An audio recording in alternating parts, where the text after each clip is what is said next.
Is ice cream good for you? Scientists divided on claims about health benefits.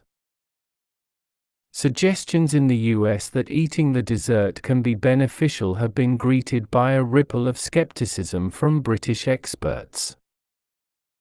Delicious, sweet, and full of saturated fat, the concept of ice cream as a health food is as ridiculous as it is compelling. But in what will be welcome news for many as Britain basks in warmer weather this week, an American public health historian has revealed how numerous studies over several decades have repeatedly found mysterious, potential health benefits of the frozen dessert, only to be glossed over by scientists.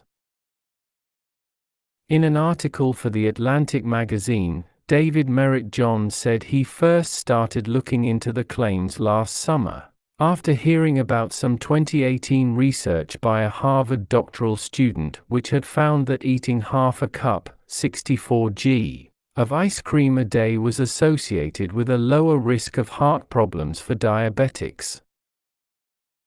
On further investigation, Johns discovered that the link was in fact more than 20 years old. Mark Pereira, the epidemiologist who came across it, told Johns that despite thorough analysis, I still to this day don't have an answer for it. Pereira found that dairy-based desserts, such as ice cream, were associated with heavily reduced chances of developing insulin-resistant syndrome, a precursor to diabetes, among overweight people, but the alleged health benefits were not publicized. Scientists preferred to focus on the supposed health benefits of yogurt. Could the idea that ice cream is metabolically protective be true? It would be pretty bonkers. Still, there are at least a few points in its favor, writes Johns, citing the glycemic index of ice cream, which is lower than brown rice, and the supposed benefits of dairy products where the membrane is intact. But the findings have so far received a slightly frosty reception in Britain. As an academic public health doctor, I'm not going to be rushing out to eat more ice cream based on this research, said John Ford, academic public health doctor and senior clinical lecturer at Queen Mary University, London. There are lots of other potential explanations.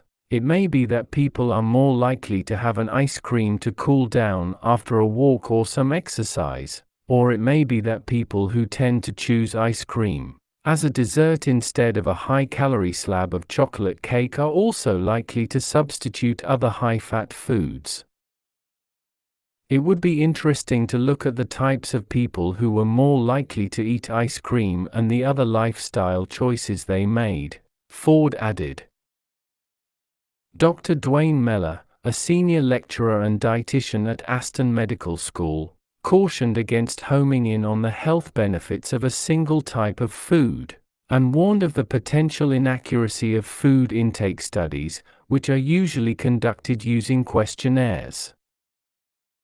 He said, "The problem ultimately is that we try to link a health effect or benefit to a single food, when in reality we eat a variety of foods, and it is our whole dietary pattern that counts."